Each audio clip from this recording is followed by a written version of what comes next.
Michelle Waterson is trying to find herself in a resurgence bout against Amanda Lemos. So you fought Marina Rodriguez in your last bout, and you kind of got picked apart, man. You lost a decision easy. Now you fight Amanda Lemos, who arguably, I'm not going to say she's more dangerous than Rodriguez, excuse me. It's just a different style matchup, but she definitely has more power in her hands. You know what I mean? She definitely has a overall repertoire that can kind of stifle the approach of Michelle Waterson, who does a lot of her work at distance, a lot of kicks. Just get off me, kick, circle around, do all that stuff. Now, I think it's easy for us to forget that Michelle Waterson has 9 career submission victories. Amanda Lemos coming off of a submission loss. For a lot of people, that could give them pause for concern.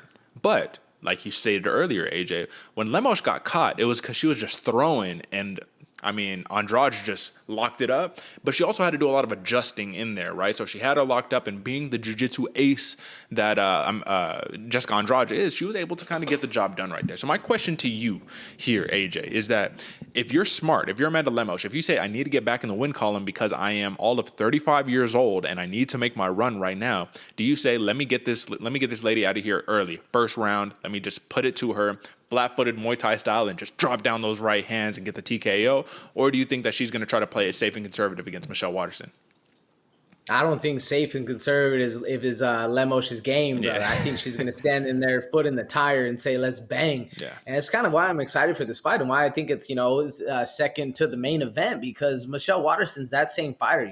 She fights with a lot of ego, a lot of pride, a lot of like, I'm here, I'm going to be a war of attrition. So I'm going to keep it going. It's going to be a very fun, entertaining match for as long as it lasts. I mean, I give Karate Hottie a lot of praise, because she is a fighter who's been doing it for so long at such a high level, but doesn't really have as much, like a push behind her. I feel like sometimes, and it's a trap a lot of these fighters can fall into. Sometimes the glamour of like Instagram and doing the TikTok dances and doing, living the life of a star can kind of get in the way. And I feel like Waterson's a little bit falling off on that. So even then, like I said, Amanda Lemos is going to come in, foot in the tire. Now I think it's time for Michelle Waterson to also realize, this is the fight. Like, this is the one where I can get back to title contention. I think she's going to bring the dog out of her, because Michelle Waterson is very much a dog, a hungry dog in a cage. It's going to be a lot of fun. Are you seeing the same thing I am, or do you think Michelle Waterson's still locked in that old school kind of thought that she has been? Well, I think that she's trying to have this career resurgence right now, but I do think that she falls into the woes of the older generation, man. Look at who she's fought in her last 5. Karolina Kowalkiewicz, Joanna Jędrzejczyk, Carla Esparza, Angela Hill, Marina Rodriguez. So 4 of those 5 names are literally OGs of the game, right? Amanda Lemos, on the other hand, you find all the newish to mid-generation people, right? Anui, you got Lavina Souza, Montserrat Ruiz, Angela Hill, Jessica Andrade. So while the hit lists aren't comparable, I do think that Karate Hottie does find herself wrapped up in the success of the past. Because if you look at her UFC record, she's 6-5, brother. It's not the most glamorous thing right there. And if you really break it down, Michelle Waterson has a lot to lose right here, even though she's only 31 years old, man. If she moves to 6-6 in the UFC, she went from being that perennial almost title challenger to what, gatekeeper, I guess you can call it, money fight. I think that's what Michelle Waterson is right now, the money fight. Would you agree with me there? Yes, I would very much call her a money fight, not necessarily a gatekeeper. Although it's headed that way, I still think she has a lot of push behind her. She gets a lot of respect back in New Mexico, fighting out of Jackson Wink, always training with the great Holly Holmes. So there's a lot of attention on her and a lot of that media presence, which I think sometimes it just gets in the way for Hottie, man. It's a rough one, because she's always game to scrap. She's always game to be in there, and her striking's nice. Her grappling, like you said, is very impressive. 9 submissions coming out of there. Very well-rounded fighter, but I would still classify her as that old school, like kind of over the hill, a little bump of a fighter. You know what I'm saying? Let's not forget that Michelle Waterson, even though she's only 31 years old, man, she used to be on Bully Beatdown. You remember that? Yeah, she was on Bully Beatdown, man. She's an OG, man. That's just what I'm trying to say here.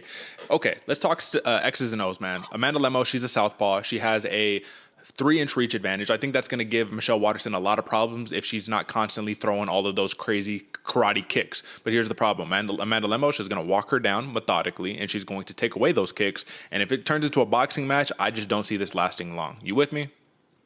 I'm with you, man. Yeah, but especially with the power of Lemos. All right, brother. So for props right here for an Amanda Lemos, plus 240 for the TKO, minus 110 for the decision. So even if she can't get the knockout, even though 7 of her 11 victories have come via knockout, if she can't get the knockout, the odds makers are very, very positive, very hopeful that she will get that decision prop. Don't you think though a TKO, is very, very at hand here, very likely here?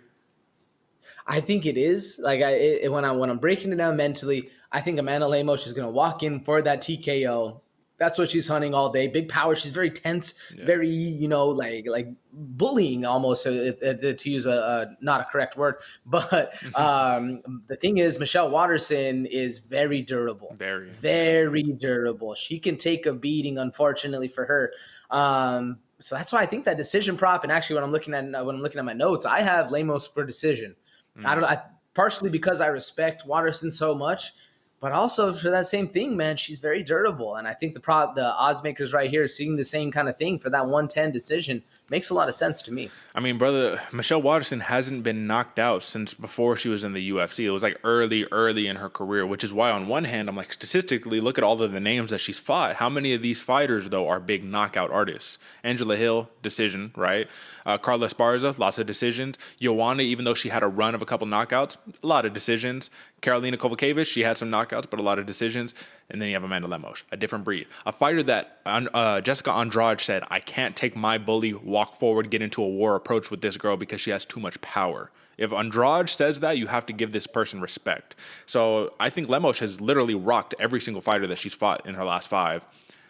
I'm going to take a chance, brother, and I'm going to rock with a TKO. Amanda Lemos right here, that plus 240 prop right there. Now, if I'm wrong and if Michelle Waterson just chooses to be super durable and all that good stuff, man, well, then so be it. But I think it's too good of a prop not to play, in my opinion, for this specific matchup right here. You rocking with the decision, brother?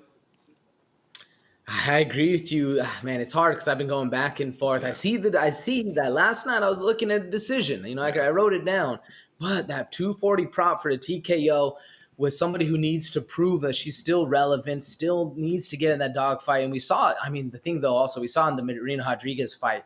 You want to talk about somebody who can knock somebody out? It's Rodriguez, and still very durable fighter, very in the game, bloodied up. Doesn't matter. She's still there as Michelle Waterson does. Yeah, I'm going to rock decision just to go something a little different than you, but I can see that TKO prop working. I'm going the decision, though. The odds makers are on your side, brother, because the over and under is 2.5 rounds. The over is minus 220, under plus 180 right there. So, once again, even though that minus 110 is right there, it's a lot better than the minus 350, honestly. That is something that you should definitely take into consideration if you want to hedge for an Amanda Lemos. But, if you're Michelle Waterson, I think decision play is the only play at hand, really, the plus 400. So, that is your co-main event, Amanda Lemos versus Michelle Waterson. You actually got to love that Amanda Lemos is coming off of a main event, and now she gets a co-main. They're trying to give her the rub, man. They're trying to give her the rub.